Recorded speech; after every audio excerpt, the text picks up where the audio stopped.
Welcome to the Worship Leader Toolbox podcast. My name is Tim Price, and it's a joy to be here with you on a regular basis about every other Thursday, I guess, twice a month. We used to do it more often, and then we just kind of shifted gears. We do have a couple other podcasts. One is for ministry leaders. It's called Tim Price Go Harvest Podcast, and it is available about every other Tuesday. And then we have the Friday morning Faithful Friday Devotion Podcast, about 5 minutes. I'd love to have you look those up and be a part of the community with us. You can find out all the details for each of those podcasts at harvestministryteams.com/podcast. Or you can just search Tim Price Go Harvest or Faithful Friday. And since you're listening to this, you're obviously already on the Worship Leader Toolbox podcast, and we are grateful. And today, for worship leaders, I want to tell you and talk to you a little bit about how staying calm can help your team succeed. My name is Elizabeth West, and I want to welcome you to the Worship Leader Toolbox podcast, where our mission is to equip and encourage worship leaders and teams and practical components of local church worship. We're so thrilled to have you listening to our podcast, and our prayer is that it will be helpful to you and your teams. If you have any thoughts or questions, feel free to reach out to us at worshipleadertoolbox.com. We'd also be honored if you would subscribe and share it with others. Heading now to today's episode. If you've been around worship ministry leadership anytime at all, you know that there are times when things can get stressed and chaotic. There's a lot of reasons for this. Rehearsals and sound checks are often on a schedule, and at times the looming deadline of the service beginning very soon will just stress out it'll kind of multiply the little things that are going wrong. And there are so many variables with all this. The worship team is in a setting that just has so many different pieces and people coming together, mostly volunteers, kind of bringing their gifts and themselves to serve in kingdom work. But there's tech components and logistics, music selections, last minute changes, personalities and styles of ministry, and you add all that together and a little bit of pressure to get something accomplished, and you have a recipe for stress and drama at times. Now, many Sundays, everything just kind of rolls along smoothly, and then every once in a while you hit a hiccup. And when those pressures arise, one of the best gifts a worship leader can give to his team and the ministry in general is to remain calm. The truth is that one crazy mishap during worship service really isn't going to make or break your church. We don't want to live in chaos all the time, which is why advanced planning is so important. And you can go back to the very first podcast of our podcast here and listen to a little bit about that. But when something does arise, when some mishap does happen, we have no choice but to roll with it. And a calm worship leader can calm the crazy moments for your church and especially for your team members.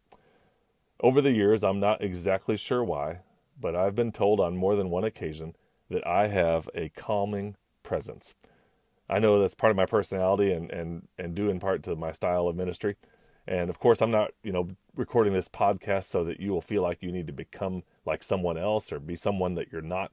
But be aware that there are moments when you will need to be a calming presence.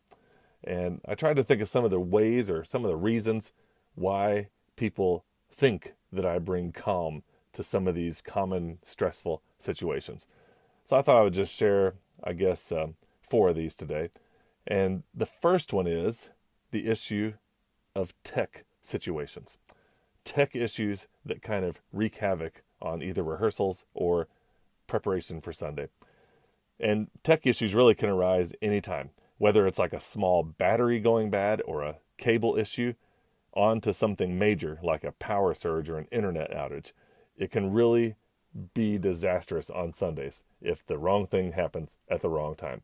But you as the worship leader can bring calm by trusting your tech team. I recently did a podcast on 4 ways to trust your team more. You can look back to find that a couple episodes ago. And really, when it comes to tech issues, you don't need 10 people standing back there looking over shoulders, stressing everybody out. Usually, your tech team is already in the mode of problem solving. And if it's during your rehearsal and they're trying to figure something out, then you as the worship team and leader can use your time wisely to talk through what you're going to be doing. Talk through keys, talk through flow. Use the time wisely, even if you can't start right away. And the other thing you can do as a worship leader to calm the situation is you can explain the issue into the mic so that the tech booth people hear it, and so that everybody in their in-ears hears it, or your whole team knows that, yes, we are waiting, but we are trying to resolve the issue. And maybe, if it's just the keyboard player that's having the issue, then you can sort of say, hey, when you guys get that solved, keyboard player, you can jump in with us, but we're going to go ahead and begin. There's a lot of ways that you can do it, but the key is communication. It's good during tech problems. And when the tech team does get things rolling again, you celebrate. You've trusted the team. They accomplished what they needed to accomplish. And so there are a lot of times in our ministry when we are giving a round of applause when the tech team pulls off something in the heat of the moment, just before worship begins, or even during rehearsals when something gets fixed.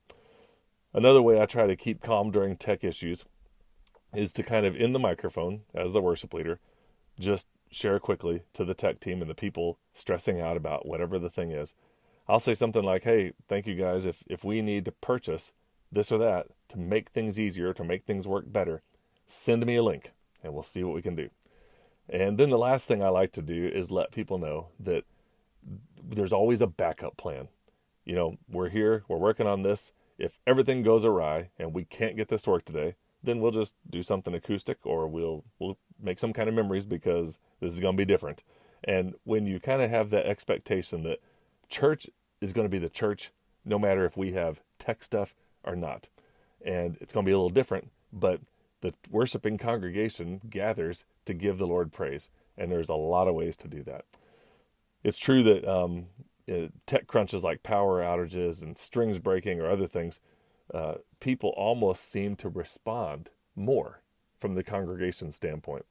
I know this isn't exactly tech, but when I break a string, that's all anybody talks about at the event that I'm at. And that's always amazing to me, because in my mind, it's stressful and it's terrible and it takes time, and I'm often running around trying to figure something out while somebody's stalling. And for whatever reason, people that are watching think it's like a moment. And not that we want to break a string every week or have a power outage every week, but when those things happen, people respond. And every time it does, I'm always reminded of that scripture verse, in our weakness, he is strong. And so I just think that's awesome. So when tech issues happen, the worship leader can be calm in a number of ways, and I've mentioned some of those here. And then, of course, at the end of each of these four, I want to just remind us that if there are other teamwork kind of structural issues with your tech team, then you as the worship leader must address them. Because if your tech team is, never prepared for the band, or if everything is always kind of chaotic, or, it's just not happening on a regular basis well, then you've got to work to pinpoint those needs and figure out a way to set the expectation and help them grow. If you have an on top of things tech team, it's going to lessen the burden and the stress for everyone. They're a major player for the effective worship ministry in your church. But a lagging tech team will add heartburn to the situations each week. So offer your clear expectations, offer training opportunities, offer resources, and offer your support to your tech team and the leaders. All right, so that's number one, and that is one way worship leaders can help keep things calm. The second issue that may come up is musical snags.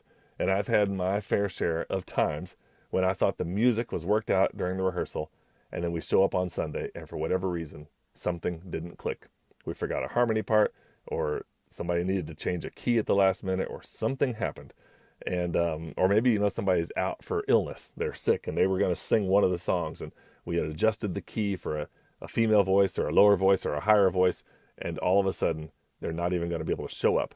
And we have to change things on the fly. Somebody else has to either lead it, or we have to change the key again.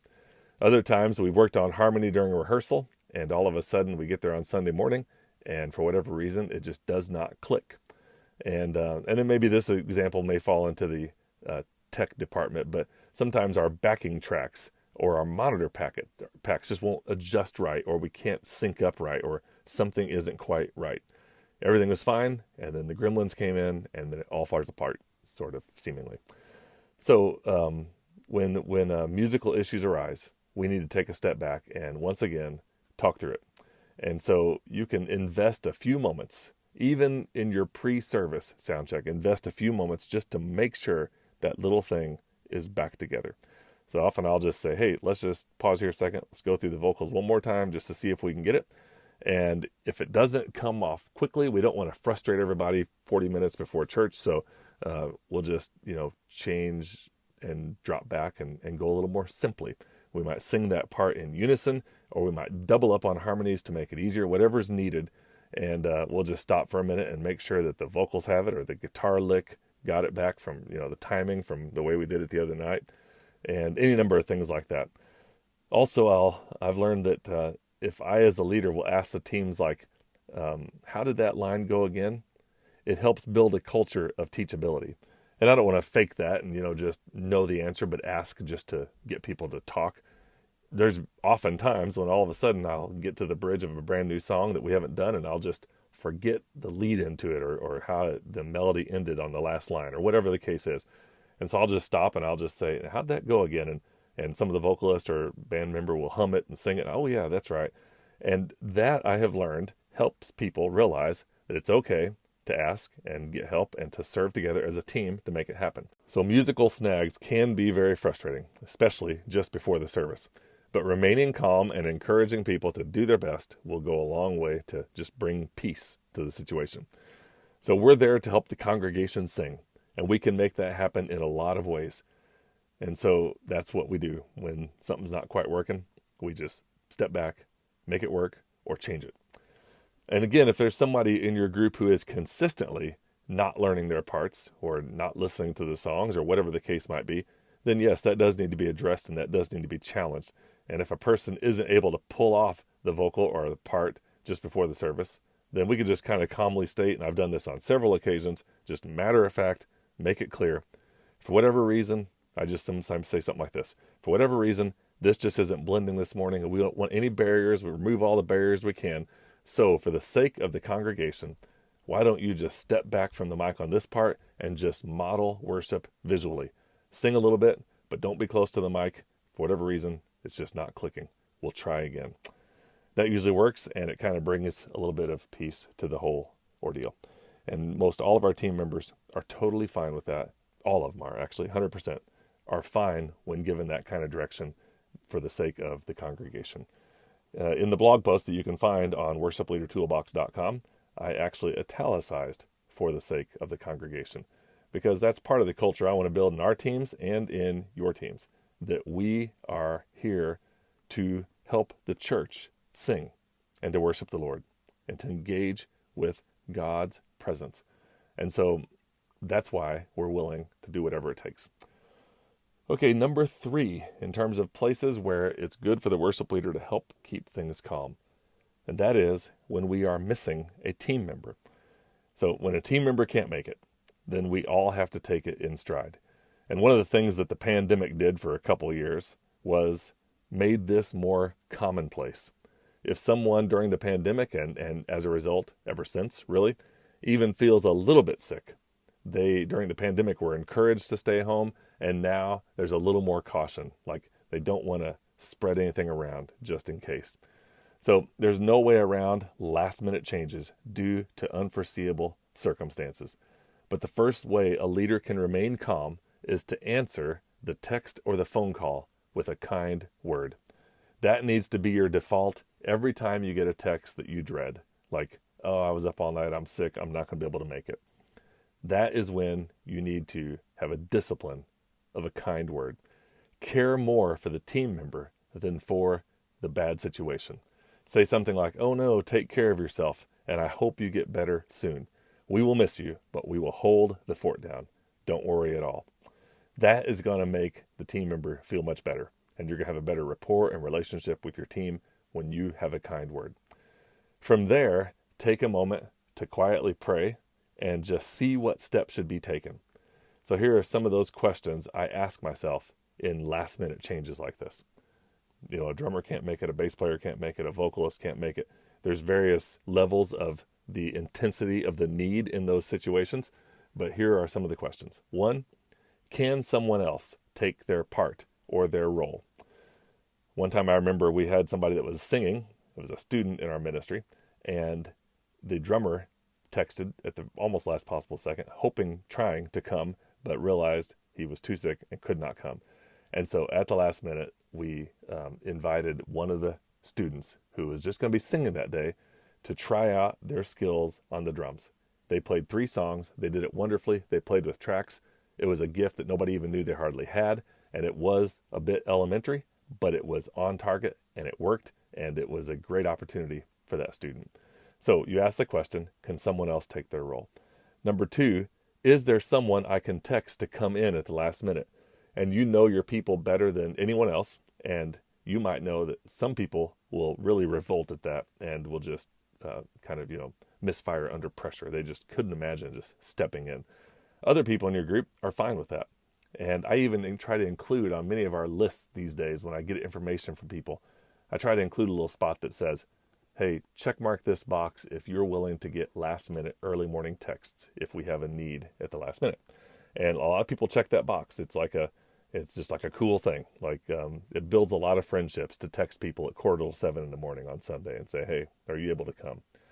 Number 3, the next question I ask myself is, can we drop that segment or that song or that worship component? If somebody can't make it, do we need it to happen? And sometimes the answer is, well, yeah, we could do that next week if it's not, critical or crucial to what we're trying to accomplish that day. Number 4, how can this situation bring God glory anyway? So I always remember the story of Gideon when people drop off. And I have people a lot of times wind up canceling. We have a lot of roles on every Sunday morning, various ministry groups, a lot of roles in our harvest ministry, which is random events throughout the whole entire year. And between all those, the changes would boggle your mind. And if you're a worship leader, you know what I'm talking about, especially if you do rotating teams. But I always remember the story of Gideon in Judges chapter 6. In short, this guy starts with 32,000 in his army, and then through the process of the Lord kind of weeding it down, he gets to 10,000. And the statement from God's word is, if you win the battle with 10,000, you'll think it was in your own strength. So I'm going to whittle it down again. And God got it down to 300. The army was 300, and then they won the battle. God wanted to make sure that they knew that when the battle was won, it was beyond a shadow of a doubt that it was God's strength in their lives more than in their numbers. So I always use this passage of scripture when people cancel out the last minute, and God always does seem to work it out, often bringing solutions to situations that we could never have thought of and becoming helpful parts of our ministry in the future. I almost always use those times to either reach out to people, ask somebody something, see if somebody has a gift to play drums or play bass or sing this song in this key or whatever. So when team members go missing, the best way to stay calm is to really not stress out, to send them a kind word because they're also upset about missing as well. And then the biggest thing is just to matter-of-factly say, so-and-so can't be here. We're going to change gears a little bit, and I appreciate your flexibility as a team. Thank you for the way that you make things happen, no matter what the circumstance is. Celebrate that and encourage that. But like the other points in this post, there may be some times when team members begin to make a habit of not being there, and especially at the last minute. So it's understandable when somebody has to miss, but if someone begins to make that a habit, then it'll have to be addressed. If it happens more than a couple times in a short period of time, there's a good chance you're going to naturally back off a little and not schedule them as much. There may be something deeper going on, though, in their lives, and when something feels a little funky, it's a good time to engage. Give them a call, and just check in with them, see how everything's going. It's always good to start with your team member more than the production side of getting them there to serve. And then the last one and a bonus one right after this little commercial break. All right, so we have these ways that you can stay calm and help your team succeed in worship ministry. Staying calm when there's tech issues, staying calm when there are musical snags, staying calm when team members aren't available to come when you thought they were. And then the fourth one is staying calm when something messes up during the worship service. When something goes wrong during worship, this is definitely a time that you have to roll with it. And really, it's often the humble spoken word when things go wrong that works during worship. If the video didn't start, or the keyboard player begins the wrong song, maybe forgetting to transpose the keyboard back or something like that.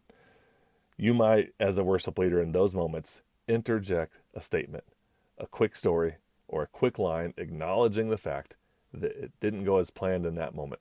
But God is good, and we're going to continue on. Now, this is really more of an art than a science. There's no way that anybody can know every situation. Every single one is unique. But acknowledgement is the best practice if something goes wrong that's highly noticeable. If something goes wrong that only you notice, then we let the little things slide. We don't look at somebody weird on stage. We don't blame people. We don't throw anyone under the bus. We just praise the name of the Lord and we move on. And I'll give you some encouragement here. I'd rather have a group that takes risks and fails here and there than a group that becomes stale because they do the same thing they know they can accomplish over and over and over.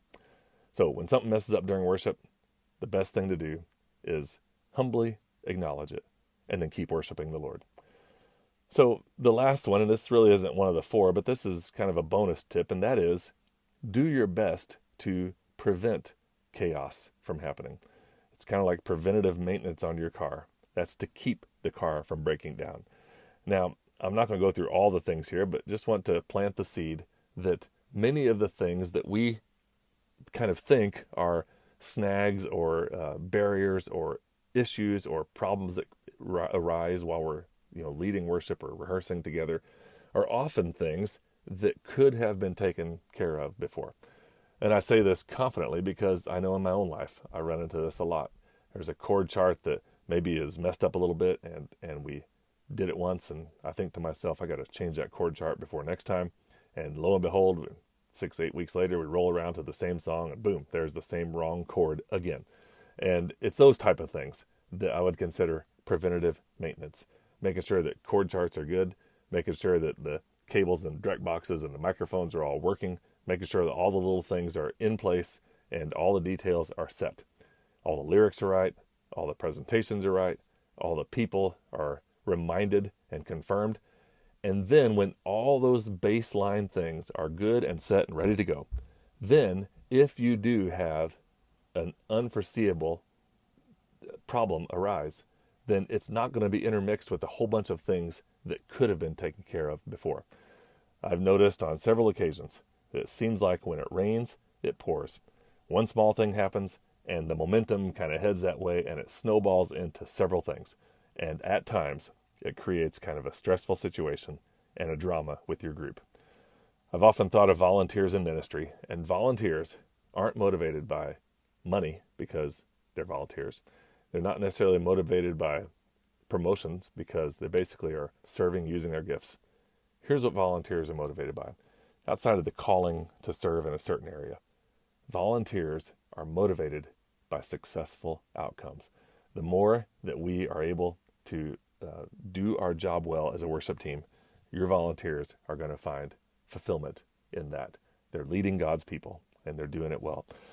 So you can stay calm as a worship leader when things arise, and I hope that's helpful for you, whatever week you need it. I hope you don't need it very often, but it is more than a personality trait, and it's more than just how you do ministry. It's a gift to your team to make sure that you stay calm when things go a little haywire for worship. Well, I appreciate you listening and appreciate you sharing and rating this podcast and inviting others to be a part of it. I'd love to have you visit the webpage, worshipleadertoolbox.com, and I'd love to have you visit the Worship Leader Toolbox community, the small group of folks that we have that talk with one another and get together on Facebook. And I'm praying for you. I appreciate your ministry in kingdom work, your weekly in and out stuff. Somebody is noticing. You're not just out there every 7 days just trying to pull off worship somewhere. Somebody's noticing. It's people who are sitting in your congregation. It's people who are serving on your team. It's me, even though I may not have met you yet, thankful for God's kingdom work happening all over the globe in a myriad of ways with a myriad of leaders, and you are one of them. And I'll also tell you that God is noticing. God sees right where you are, has you right where you are, and I'm grateful that you are being faithful there. And we're grateful for a faithful God. Thanks again. I'll talk to you next time.